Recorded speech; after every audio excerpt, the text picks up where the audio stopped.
ہر پیر سے جمعرات اپنے پسندیدہ شو لائیو ود عادل شاہ زیب کو یوٹیوب پر دیکھنے کے لیے ڈان نیوز کے آفیشیل یوٹیوب چینل پر آئیں اور سبسکرائب کر کے بیل آئیکن بھی پریس کریں۔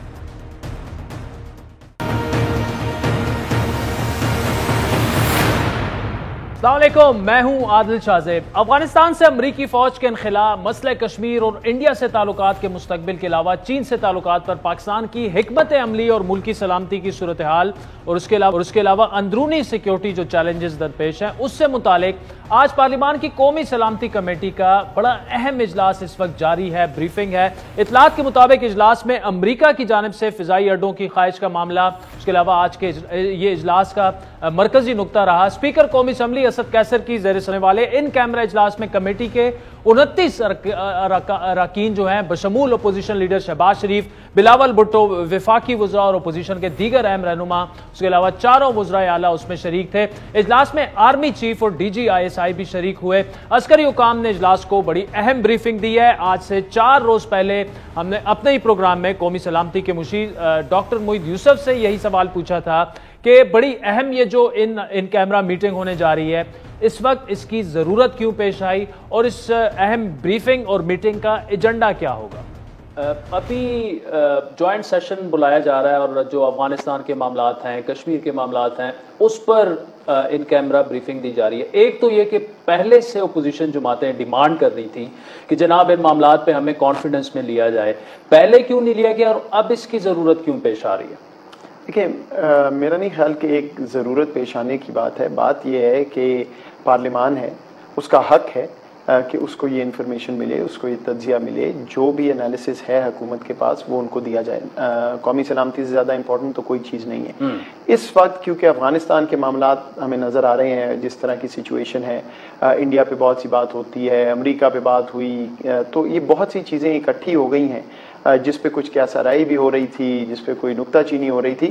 تو بالکل ٹرانسپیرنٹلی جو کام ہوتا ہے حکومت کا پارلیمان کو کانفیڈنس میں لینے کا، کیونکہ پارلیمان قوت ہے نیشنل سیکیورٹی کی، وہ جب یہ بات کریں گے مل کے کنسنسس سے تو دنیا وہ بات زیادہ غور سے سنے گی اور پاکستان کا ویٹ جو ہے پاکستان کی بات کا وہ بڑھے گا، تو اس لیے یہ سامنے لایا۔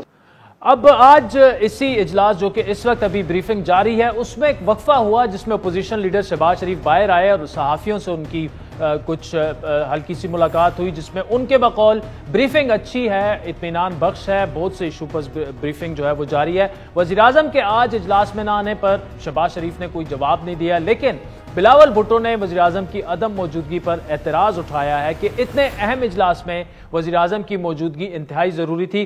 اب عمران خان کے آج کے اہم اجلاس میں شرکت نہ کرنے کے حوالے سے فواد چودھری نے پہلے ہی بتا دیا تھا کہ وزیراعظم کا میٹنگ میں نہ آنا پہلے سے طے تھا۔ آج کے اجلاس سے پہلے گزشتہ روز عمران خان نے قومی اسمبلی میں اپنے خطاب کے دوران واضح کر دیا تھا کہ امریکہ کو اڈے نہیں دیں گے، اور ساتھ ہی انہوں نے یہ بھی واضح طور پر کہہ دیا تھا کہ امریکہ جو ہے وہ احسان فراموش ہے۔ 70,000 لوگ ہمارے گئے، $150 ارب ہم نے اپنے ملک کا نقصان کر دیا۔ کیا انہوں نے ہماری تعریف کی؟ کیا انہوں نے اکنالج کیا کہ کتنی قربانی دیا پاکستان نے؟ کوئی دنیا میں ملک ہے جس نے کسی اور کے لیے اتنی قربانی دیا؟ انہوں نے الٹا برا بھلا کہا، انہوں نے کہا جی افغانستان میں دوگلی گیم کر، افغانستان کی جنگ نہیں جیت رہا وہ بھی ہمارے پر ڈال دی۔ یعنی بجائے کہ اپریشیٹ کرنا، الٹا پاکستان کو برا بھلا کہا گیا۔ تو اسپیکر صاحب، اس سے ہم نے ایک سبق سیکھا، کبھی اس قوم نے کسی کے لیے کسی خوف سے ہم نے اپنی ساورنٹی کے اوپر کمپرومائز نہیں کرنا۔ تو ہم پارٹنرز ان پیس تو امریکہ کے ساتھ ہو سکتے ہیں اور ہمیشہ رہیں گے، ہم پارٹنرز ان کانفلکٹ نہیں ہو سکتے۔ اب یہاں پر وزیراعظم عمران خان نے ان کی سپیچ کی کل بڑی تعریفیں بھی کی گئی، ایک اچھا پیغام دیا، ایک مضبوط میسج دیا امریکہ کو پاکستان کی جانب سے، لیکن کیا ہی اچھا ہوتا کہ آج اسی موضوع پر جو بڑی انتہائی اہم میٹنگ 3 سالوں میں جو کہ سامنے ہمیں نظر آ رہی ہے، اتنی اہم میٹنگ ہے، اس میں سول ملٹری قیادت ساری موجود ہے، اس میں اگر عمران خان شرکت کر لیتے تو کیا ہی اچھی بات ہوتی۔ اب افغانستان کی صورتحال کے تناظر میں پاک امریکہ تعلقات کے حوالے سے آج بین الاقوامی think tank international crisis group نے بڑی اہم ایک رپورٹ جاری کی ہے، جس میں افغان پیس پروسیس کی سپورٹ پاکستان کی جانب سے اس رپورٹ کو اس کا نام دیا گیا ہے کہ افغانستان کا جو پیس پروسیس ہے وہ تیز تر کیسے ہوا، پوری طرح سے خدا نخواستہ وہ ناکام بھی ہو سکتا ہے۔ دونوں صورتوں میں اسلام آباد کے کابل اور واشنگٹن کے ساتھ تعلقات جو ہیں وہ خراب ہو سکتے ہیں اس رپورٹ کے مطابق. اور رپورٹ میں مزید یہ کہا گیا کہ پاکستان کی طالبان کو پرامن مذاکرات کے لیے راضی کرنے میں ناکامی کی صورت میں واشنگٹن اور کابل دونوں کے ساتھ تعلقات جو ہیں وہ تناؤ کا شکار ہوں گے. انہی تمام معاملات پر گفتگو کریں گے. ہمیں سینئر صحافی اور افغان امور پر گہری نظر رکھنے والے سلیم صافی صاحب نے جوائن کیا، جبکہ director analytical development news Line institute کے کامران بخاری صاحب وہ بھی ہم آگے چل کر ہمیں جوائن کریں گے. صافی صاحب آپ سے آغاز کریں گے. ہر طرف اس وقت جو کہ ابھی جاری ہے ان کیمرہ بریفنگ کی باز گشت ہے. پہلے یہ بتائیں کہ آپ اس پیش رفت کو کیسے دیکھ رہے ہیں؟ کیا سمجھتے ہیں کہ کیا پولیٹیشینز کو آج سے تھوڑا سا پہلے اعتماد میں نہیں لے لینا چاہیے تھا افغانستان کے معاملے پر؟ ایک تو یہ ہے کہ یہ اب معاملہ جو جس کو کہتے ہیں نا کہ پانی ایک لحاظ سے سر سے گزر گیا ہے، اور وہ بھی انیشیٹو کوئی حکومت کی طرف سے نہیں لیا گیا. نہ خود اپوزیشن میں اتنی ہمت تھی کہ وہ ان ایشوز پہ سٹینڈ لیتی یا اس کو ڈیمانڈ کرتی، بلکہ خود ملٹری لیڈرشپ نے آج سے کچھ عرصہ قبل اس کی ضرورت محسوس کی، کیونکہ وہ ڈیل کر رہے ہیں اور ان کو اندازہ ہے کہ کتنے چیلنجز کا ان کو اس وقت سامنا کرنا پڑ رہا ہے، اور بہت ساری چیزیں بالکل خلاف توقع ہونے لگی ہیں خصوصاً افغانستان کے فرنٹ پہ. تو یہ بھی انیشیٹو نہ حکومت کا تھا، نہ اسپیکر کا تھا، نہ اپوزیشن کا تھا، بلکہ خود جو ہینڈلرز ہیں ان معاملات کے انہوں نے ضرورت محسوس کی کہ ان لوگوں کو آن بورڈ لیا جائے. تو بہرحال کافی پانی پلوں کے نیچے سے گزر چکا ہے، لیکن اب بھی بہرحال اس لحاظ سے خوشائند ہے کہ چلو اس سٹیج پہ صحیح کم از کم ملک کی جو سیاسی قیادت ہے ان کو اندازہ تو ہو جائے گا کہ معاملات کیا ہیں، کتنے سنگین ہیں، کیا چیلنجز ہیں، اور ان سے نمٹنے کی کیا تیاری. اچھا صافی صاحب، آپ خود بھی عمران خان اور تحریک انصاف کے نقاد رہے ہیں شروع سے 3 سالوں سے، لیکن یہ جو معاملہ ہے اس میں اتفاق رائے بنانے کی بات ہوتی ہے. ابھی اس میں لگ رہا یہ ناکام اس میں ایسے ہیں کہ انہوں نے بڑی اہم میٹنگ میں آج شرکت نہیں کی. ان کی تقریر کل بڑی اچھی تھی، ان کو سراہا بھی گیا، لیکن ان کے نہ آنے کو آپ کیسے دیکھ رہے ہیں؟ یہ تو ہماری بدقسمتی ہے. دیکھیں یہ چیزیں ہم جس کو خراب دور کہتے ہیں اور خراب جمہوری ادوار ہم کہتے ہیں، ان میں ہمیشہ یہ ہوتا رہا. مثلا پیپلز پارٹی کی حکومت میں کئی مرتبہ اس چیز کو انشور کرایا گیا، حالانکہ اس وقت اس لیول کے چیلنجز بھی نہیں تھے کہ اپوزیشن اور پارلیمنٹ کو بریفنگ دلوائی جاتی تھی ملٹری لیڈرشپ کی طرف سے، لیکن وہ انیشیٹو بھی سیاسی قیادت کا ہوتا تھا اور اس میں پرائم منسٹر ضرور موجود ہوتے تھے. اسی طرح مسلم لیگ نون کی حکومت میں بھی اس طرح کی چیزیں ہمیں دیکھنے کو ملی ہے. حتیٰ کہ جو پرویز مشرف کا ایک ڈکٹیٹرشپ کا دور تھا، تو 9/11 کے بعد انہوں نے تمام پولیٹیکل لیڈرز کو مدعو کیا تھا، جس کے بعد عمران خان صاحب نے اس کا دفاع کیا تھا کہ، اور وہ مشہور زمانہ جو اس وقت ان کا کلپ بھی چل رہا ہے سوشل میڈیا پہ، کہ جس میں وہ کہہ رہے ہیں کہ اگر ساتھ نہ دیتا پاکستان تو انڈیا اس سے فائدہ اٹھاتا. ابھی تو وہ یہ دعویٰ کر رہے ہیں کہ میں شروع دن سے اس پالیسی کا مخالف ہوں. تو یہ ایک بدقسمتی ہے کہ ایک تو اس وقت پاکستان انتہائی مشکلات میں گر گیا ہے، اور دوسری طرف اس ملک کی بدقسمتی یہ ہے کہ جس کو حکومت دلوائی گئی ہے ان کو حکومت کرنی نہیں آتی، اور جن کو اپوزیشن میں دھکیلا گیا ہے ان کو اپوزیشن کرنی نہیں آتی. اور پھر نہ حکومت کی کوئی ادا وزیر اعظم کی وہ وزیر اعظم یا حکومت والی ہے، اور نہ اپوزیشن کی کوئی ادا وہ اپوزیشن والی ہے. آپ دیکھیں بلاول بھٹو صاحب کے کردار کو یا ایون مسلم لیگ نون کے کردار کو، اور پھر آپ دیکھیں کہ اس کے باوجود بھی وزیر اعظم صاحب اپنی انا سے نہیں نکل رہے ہیں اور ان کے ساتھ وہ بیٹھنے کو تیار نہیں ہوتے. تو بہرحال لیکن ان کے متبادل کا کردار اس وقت ہماری اسٹیبلشمنٹ ادا کر رہی ہے. اگر ادھر نہیں تو ان کی دعوت پہ اپوزیشن ہر وقت آ بھی جاتی ہے، اور بہرحال وہ ان کے ساتھ بیٹھ بھی جاتی ہے۔ اچھا صافی صاحب، افغانستان کی طرف دوبارہ آئیں تو بین الاقوامی کرائسس گروپ کی رپورٹ جو جاری کی گئی ہے بڑی تشویشناک ہے، جس میں یہ کہا گیا کہ طالبان اگر افغانستان میں ٹیک اوور کرتے ہیں تو پاکستانی طالبان جو ہیں یا دیگر شدت پسند گروپ ان کو کافی شے ملے گی، وہ مضبوط ہوں گے، یہاں پر حالات اس سے خراب بھی ہو سکتے ہیں۔ پھر اس سے پہلے ایک دوسری رپورٹ آئی تھی کہ جی اگر طالبان کابل کو ٹیک اوور کر لیتے ہیں تو اس میں 6 ماہ سے 1 سال لگ سکتا ہے۔ اس پورے صورتحال میں ان 1.5-2 سالوں میں جو ڈنڈورا پیٹا جا رہا تھا کہ جی امریکہ نے جو ہے وہ پیس پروسیس شروع ہو گیا ہے اور یہ سب کچھ بالکل ٹھیک ہو جائے گا، لیکن حالات تو بالکل مختلف نظر آ رہے ہیں ہمیں۔ نہیں، ایک تو میرے خیال میں امریکیوں ہی نے سوچا تھا، اور اب تو ایسا لگتا ہے کہ امریکی جان بوجھ کے افغانستان کو اور اس خطے کو انتشار کے سپورٹ کرنا چاہتے ہیں۔ دوسری بات یہ کہ آپ نے اس کے لفظ استعمال کیا کہ پیس پروسیس شروع ہوا تھا، تو وہ پیس پروسیس نہیں تھا۔ میں نے جب یہ قطر کا معاہدہ ہوا تو میرا آرٹیکل ریکارڈ پہ ہے کہ اس میں نے کہا تھا کہ یہ پیس ایگریمنٹ نہیں ہے بلکہ یہ ڈیل ہے 2 فریقوں کے درمیان، امریکہ اور طالبان، جس میں ایک دوسرے کو انہوں نے کنسیشن دیے ہیں۔ اب بدقسمتی یہ ہے کہ پاکستان میں یا افغانستان جیسے ملکوں میں معروضی حقائق کو جھٹلایا جاتا ہے۔ مثلا اس دوران پچھلے 14-15 سال میں پاکستان کے اندر اس نیریٹو کو عام کرنے کی کوشش کی گئی کہ جی ٹی ٹی پی اور ٹی ٹی اے تو ایک دوسرے کی اپوزٹ قوتیں ہیں، حالانکہ دونوں کا لٹریچر ایک تھا، دونوں کا نظریاتی پس منظر ایک تھا، دونوں کے عقائد بیشتر ایک تھے، اور ٹی ٹی پی نے ہمیشہ، اس کی قیادت نے طالبان کے امیر کو اپنا امیر المومنین سمجھا ہے۔ اچھا، اور اب یہ جو کرائسس گروپ کی رپورٹ ہی نہیں، لیکن میرے خیال میں شاید آج کی بریفنگ میں بھی ایک اس حقیقت کی طرف اشارہ کیا گیا ہو اور یہ بیان کیا گیا ہو۔ دوسرا جو ضرورت اس بات کی تھی کہ اگر امریکی امن چاہتے تو وہ اپنے انخلا ہی نہیں بلکہ اپنی نیگوسیشن سے پہلے وہ افغان حکومت اور طالبان کے مفاہمت کی راہ ہموار کرتے۔ اب ایک تو یہ کہ شروع میں 9/11 کے بعد جب افغان حکومت حامد کرزئی کی حکومت نے طالبان کے ساتھ ریکنسیلیشن کی کوشش کی تو امریکیوں نے ہر اس کوشش کو سبوتاج کیا اور اب خود اس عمل کو دہرایا جو سوویت یونین نے کیا تھا۔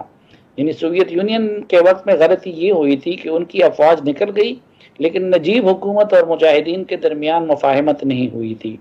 اب امریکہ نے تو طالبان کے ساتھ ڈیل کر لی لیکن افغان حکومت اور طالبان کے مابین کوئی مفاہمت کے لیے امریکہ نے سنجیدہ کوششیں نہیں کی اور وہ پاسبل بھی نہیں ہے ان کے انخلا کے بعد۔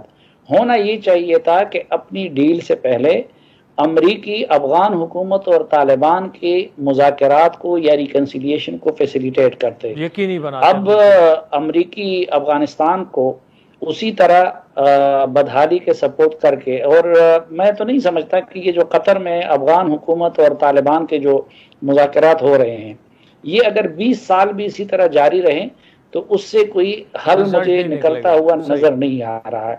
تو میں مجموعی طور پر جو کرائسس گروپ کی جو رپورٹ ہے وہ اس سے اتفاق کرتا ہوں کہ نمبر 1 پاکستان پہ بھی بہت زیادہ نیگیٹو بلو بیک آئے گا پاکستان کی طرف، اور دوسرا یہ بھی کہ آج نہیں تو کل، کل نہیں تو 6 مہینے بعد، 6 مہینے بعد نہیں تو اس کے بعد کم از کم یہ طالبان کو خود بھی یہ یقین ہے کہ کابل ان کی جولی میں آ گرے گا۔ چلیں سلیم صافی صاحب، thank you so much for joining us. ناظرین، News Line Institute for Strategy and Policy سے وابستہ کامران بخاری صاحب اس وقت ہمارے ساتھ موجود ہیں۔ کامران صاحب، thank you so much for joining اس۔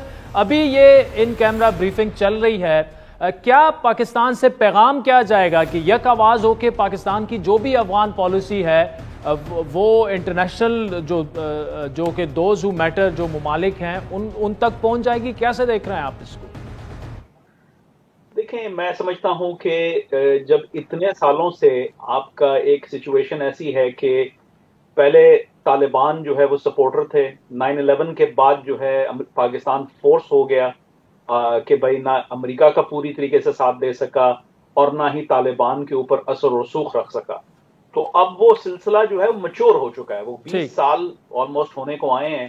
تو اب پاکستان کے اندر بے شک اوپر سے جو ہے یہ چیزیں مطلب elite political civil military elite کے لیول پہ یہ بات سمجھ میں آ رہی ہے کہ بھائی طالبانائزیشن افغانستان میں پوسٹ امریکن جو ہے وڈرال کے بعد وہ پاکستان کے حق میں نہیں ہے, لیکن اس چیز کو آپریشنلائز کرنا بیوروکریٹک لیول کے اوپر اور اس کو پھر قوم کے پاس لے کے جانا اور قوم کے ساتھ جو ہے کانفیڈنس میں لے کے کوئی پالیسی بنانا, وہ جو ہے بہت ہی زیادہ وہ کمزور پروسیس ہے. اور میں نہیں سمجھتا اس وجہ سے کہ کوئی کوہیرنٹ پالیسی ہے. تو کبھی کوئی بات آتی ہے, کبھی کوئی ہے, اور جو ہے ہم افسوس سے مجھے کہنا پڑتا ہے ٹائم ضائع کر رہے ہیں ایسی باتوں میں. جیسے ہمارے دوست ہیں موحد صاحب جو ہے, موحد یوسف صاحب جو ہے, ان کا جو کل بیان آیا کہ بھائی بھارت جو ہے کو وہ شرمندہ ہونا چاہیے کہ وہ طالبان کے ساتھ بات چیت کر رہے ہیں.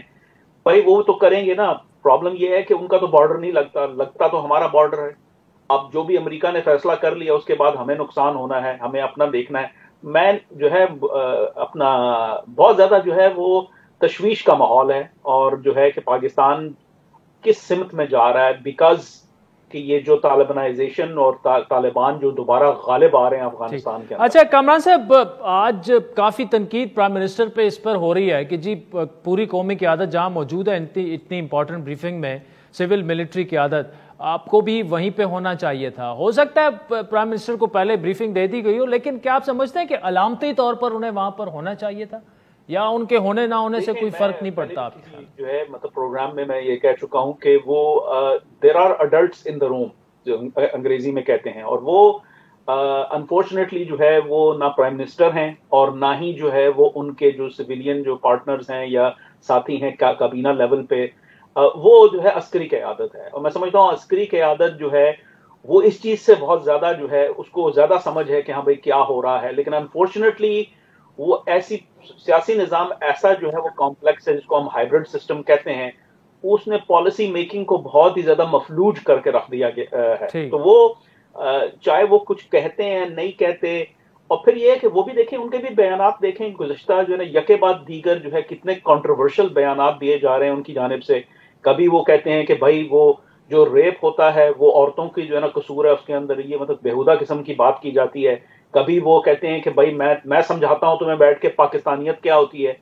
آج جو ہے انہوں نے وہ بالکل ہی حد کر دی, کہہ دیا کہ بھائی وہ چائنیز کمیونسٹ پارٹی جو ہے وہ تو بہت ہی کوئی اچھی چیز ہے, اور وہ جو ہے مطلب آپ ایک جمہوری, اگر آپ یہ کہتے ہیں کہ بھئی آپ ایک جمہوری جو ہے وزیر اعظم ہیں, جمہوریت کے تحت آپ حکومت میں آئے ہیں, ایک جمہوری وزیر اعظم کیسے کہہ سکتا ہے کہ بھئی جمہوریت جو ہے وہ اتنی اچھی نہیں ہے اور ہمیں جو ہے کچھ سبق سیکھنا چاہیے جو ہے نا. چلے کامران صاحب, مجموعی طور پر جو صورتحال اس وقت بنتی نظر آ رہی ہے, امریکہ پر بھی بلیم ایسے ہے کہ انہوں نے طالبان کو اٹھا کر ٹیبل پہ بٹھا دیا, لیجیٹیمیسی دے دی انٹرنیشنلی, افغان گورنمنٹ جو کہ الیکٹڈ گورنمنٹ تھی ان کو مائنس کر دیا, اور اب وہ طالبان جو ہے پوزیشن آف اسٹرینتھ سے بات کر رہے ہیں. اب ایک ہی دم امریکہ نے ابرپٹ وڈراول کر دیا, تو وہ شاید اپنے مفادات کو دیکھ رہے ہوں گے. لیکن جو پچھلے 1.5-2 سالوں میں جب سے یہ پیس پروسیس کا عمل شروع ہوا ہے, امریکہ کا کردار بھی کوئی زیادہ مثبت نہیں دیکھا ہم نے. جی بالکل وہ صحیح فرمایا, لیکن 1.5-2 سالوں میں فیصلہ نہیں ہوا تھا نا. 1.5-2 سالوں میں تو بالکل وہ جو کچھ ہوا ہے وہ بالآخر کرنا پڑا. وہ بہت پہلے سے اس کے حالات نظر آ رہے تھے. میرا اپنا ایک مضمون ہے جارج فریڈمن کے ساتھ کو آتھرڈ, جس میں ہم نے 2017 میں یہ کہہ دیا تھا کہ ابھی ٹرمپ انتظامیہ نے یہ بات نہیں کی تھی کہ وہ کیا کریں گے اس پورے معاملے کو لے کر, لیکن ہم نے یہ آئیڈینٹیفائی کر دیا تھا کہ ریجیم کولیپس جو ہے وہ ایک پروبیبلٹی بن جاتی ہے, اور اپنا ہائی لیول کی پروبیبلٹی بن جاتی ہے اگر امریکہ جو ہے وہ وڈرال کرتا ہے. تو یہ تو بات سب کو پتا تھی, امریکہ کو بھی پتا تھی, لیکن بلیم انگریزی میں کہتے ہیں there is enough blame to go around. تو امریکہ نے جو ہے یہ, میرا اپنا ویو یہ ہے کہ اگر امریکہ افغانستان کو چھوڑ کے عراق کی جانب نہ جاتا تو آج طالبان اتنا جو ہے وہ ہمارے سینوں پہ چڑھ کے ناچ نہ رہے ہو. تو جو ہے وہ ظاہر ہے غلطیاں ہوئی ہیں, لیکن ہمیں اس میں پاکستان کی بھی غلطیاں ہیں جو کہ ہم جو ہے وہ نہیں بات کرنا چاہتے, اور بلیم جو ہے ہم شفٹ کرنا چاہتے ہیں. اور یہ نہیں کہ امریکہ بلیم نہیں شفٹ کرتا ہے, لیکن ہم بھی کرتے ہیں. ہم نے بھی جو ہے سمجھ لیا تھا کہ بھائی طالبان جو ہیں وہ اب ان ایکسیپٹیبل اینٹی ہیں 9/11 کے بعد, تو اس وقت ہمیں تھوڑی سی بردباری سے کام لینا چاہیے تھا یہ جو مشرف انتظامیہ نے کہا کہ بھائی امریکہ کا بھی ساتھ دیں گے, طالبان کو بھی زیادہ جو ہے وہ چھیڑیں گے نہیں, اور کسی طریقے سے یہ طوفان تھم جائے گا یا ہم اس طوفان سے گزر جائیں گے. آج ہم دیکھ رہے ہیں کہ ہم امریکہ تو جا رہا ہے اس علاقے سے, لیکن طوفان ہمارے اوپر جو ہے نا اور بھی بڑے پیمانے پہ ہمارے سر پہ منڈلا. چلے کامران بخاری صاحب, thank you so much for joining us, اور بہت شکریہ سلیم صافی صاحب کا بھی. ناظرین وقت چاہتا ہے ایک بریک کا, جس کے بعد وزیر اعظم کے ترجمان معاون خصوصی ڈاکٹر شہباز گل صاحب کے سامنے بڑا ایک سادہ سا سوال رکھیں گے کہ کل وزیر اعظم نے لمبی چوڑی تقریر کی, بڑی انہوں نے تعریفیں بھی سمیٹی, لیکن آج اتنے اہم اجلاس میں قومی سلامتی کے ایشوز پر, نیشنل انٹرسٹ کے معاملات پر وہ نظر نہیں آئے, اور جو بھی دونوں تجزیہ کار جو تھے ہمارے, انہوں نے بڑی کھل کر اس پر تنقید کی, انہیں آنا چاہیے تھا. تو شہباز گل صاحب سے پوچھیں گے کہ کہاں تھے وزیر اعظم اور کیوں آج نہیں گئے. کل انہوں نے جو خطاب میں کہا تھا وہ آج ہی ریفلیکٹ نہیں ہو رہا ان کے عمل میں. تو وقت چاہتا ہے ایک بریک کا, اس کے بعد آپ سے دوبارہ ملاقات.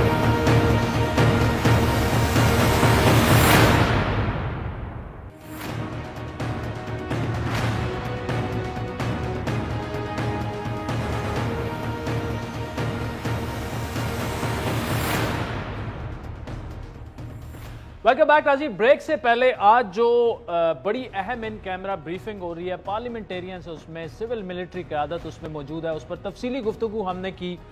بڑے اہم دو تجزیہ کار ہمارے ساتھ موجود تھے جو کہ افغان امور پر اتھارٹی سمجھے جاتے ہیں. اس وقت وزیر اعظم پاکستان کے معاون خصوصی ڈاکٹر شہباز گل صاحب ہمارے ساتھ موجود ہیں جو کہ عمران خان صاحب کے ترجمان بھی ہیں. ڈاکٹر صاحب بہت شکریہ. کل پرائم منسٹر صاحب نے بڑا ایک زبردست خطاب کیا قومی اسمبلی میں, بڑی پذیرائی اس کی ملی کہ وہ بالکل ہی ساؤنڈڈ لائک اے اسٹیٹس مین, اور ایک وزیر اعظم کو جس طرح بولنا چاہیے وہ تحریک انصاف کے چیئرمین نہیں, بالکل وزیر اعظم کی طرح کل بول رہے تھے. کنسنسس کی انہوں نے بات کی, الیکٹورل ریفارمز کا معاملہ آیا, انہوں نے کہا بالکل ہم اپوزیشن کو ساتھ لے کے چلیں گے, کنسنسس سے چلیں گے. اگلے دن اہم خارجہ امور پر خصوصاً افغانستان پر بریفنگ ہو رہی ہے ان کیمرہ, اور وزیر اعظم صاحب موجود نہیں ہیں. ٹھیک ہے انہیں پہلے سے بریفنگ دے دی ہوگی, لیکن ایک یونیفائیڈ ایک میسج پاکستان سے جانا چاہیے تھا, جو کل انہوں نے امریکہ کو جس طرح دو ٹوک پالیسی ایک اہم سٹیٹمنٹ دی. اگر آج یہاں پر آ جاتے تو کتنا ہی اچھا ہوتا. بسم اللہ الرحمن الرحیم. لاکھوں درود محمد مصطفیٰ صلی اللہ علیہ وآلہ وسلم کی شان میں. دیکھیے ایک چیز بڑی کلیئر ہے کہ جو پرائم منسٹر کا آفس ہوتا ہے وہ عوام کی امانت ہوتا ہے, اور پرائم منسٹر کا ایک ایک منٹ عوام کی امانت ہوتا ہے, اور پرائم منسٹر نے اس ایک ایک منٹ کو سوچ کے دیکھ کے اس کی انویسٹمنٹ کرنی ہوتی ہے. جو آپ کی سیکیورٹی بریفنگ ہے وہاں پر پرائم منسٹر صاحب کی اگر تو ضرورت ہوتی ضرور تو وہ بالکل وہاں پر ہوتے. سیکیورٹی بریفنگ جو ہے وہ سیکیورٹی ایجنسیز نے کرنی ہے, اور اس میں فارن آفس کا اس کے ساتھ کام ہے, وہ دونوں موجود ہیں. اب ایسا تو نہیں ہونا چاہیے کہ وہ وزیر اعظم ہے تو اس لیے ہر اس جگہ پہ ہوں جہاں پر پوری گورنمنٹ کے اندر کچھ بھی ہو رہا ہو. ہمارا بلکہ مسئلہ یہ ہے, میں آپ کو ہر سائٹ بتاتا ہوں, ایون ہماری اپنی پارٹی کے اندر کسی میٹنگ میں پرائم منسٹر ہوں تو سارے لوگ موجود ہوتے ہیں, کوئی ہم اپنی پارٹی کی میٹنگ کر رہے ہوں پرائم منسٹر نہ ہو تو کئی لوگ مسنگ ہوتے ہیں. یہ ایٹیچیوڈ درست نہیں ہے. پرائم منسٹر کا آفس جو ہے وہ پرائم منسٹر عمران خان ہو یا کوئی بھی پرائم منسٹر ہو, ان کا ایک ایک لمحہ جو ہے وہ قوم کی امانت ہوتا ہے. پرائم منسٹر صاحب کی میں بالکل آپ کی سوال یا آپ یہ کہیں اپوزیشن کی یہ بات یہ بالکل بے منطقی ہے. اس کی کوئی میچورٹی نہیں ہے اس سوال میں کہ پرائم منسٹر کو بس وہاں ہونا چاہیے تھا. کیونکہ ہونا چاہیے تھا. وہی ٹائم پرائم منسٹر نے کسانوں کے ساتھ لگایا, اور وہی ٹائم پرائم منسٹر نے اپنے ملک کے جو کسان ہیں ان کے ساتھ انٹریکٹ کیا. تو یہ تو ایک پوری دنیا کا مصدقہ اصول ہے کہ اگر آپ 4 لوگ ہیں ایک کام کر رہے ہیں, 5 لوگ ہیں, تو آپ کا جو باس ہے وہ ضروری نہیں کہ وہاں پر ہو, اسی لیے آپ کو ڈیلیگیٹ کیا گیا وہ کام کہ آپ کریں گے. تو یہ بے منطقی سوال ہے. یہ وہ خواہشیں ہیں جو ہر صورت ہم نے کرنی ہوتی ہیں, بھلے ان کا کوئی اثر نکلتا ہو کہ نہ نکلتا ہو. ٹھیک. اچھا ڈاکٹر صاحب دیکھیں دو چیزیں, ایک تو یہ کوئی کارنر میٹنگ نہیں ہو رہی, نہ کوئی پارٹی کی میٹنگ ہو رہی ہے کہ اس میں جناب پرائم منسٹر صاحب آئیں یا نہ آئیں وہ اتنا میٹر نہیں کرتا. دیکھیں نیشنل انٹرسٹ کے معاملات ہیں, افغانستان کا ایشو ہے, برننگ ایشو ہے, آرمی چیف وہاں پہ موجود ہے, حالانکہ بریفنگ جو ہے وہ ڈی جی آئی صاحب دے رہے ہیں وہاں پر, تو آرمی چیف کو بھی پھر نہیں آنا چاہیے تھا. دیکھیں معاملہ یہ کہ کسان بالکل امپورٹنٹ ہیں, لیکن پوری ملک کی سول ملٹری قیادت اگر وہاں پر ہے, ایک سمبولک پریزنس پرائم منسٹر صاحب کی وہ ایک اچھا میسج دیتی ہے کہ جی فارن پالیسی اور پاکستان کو درپیش چیلنجز پر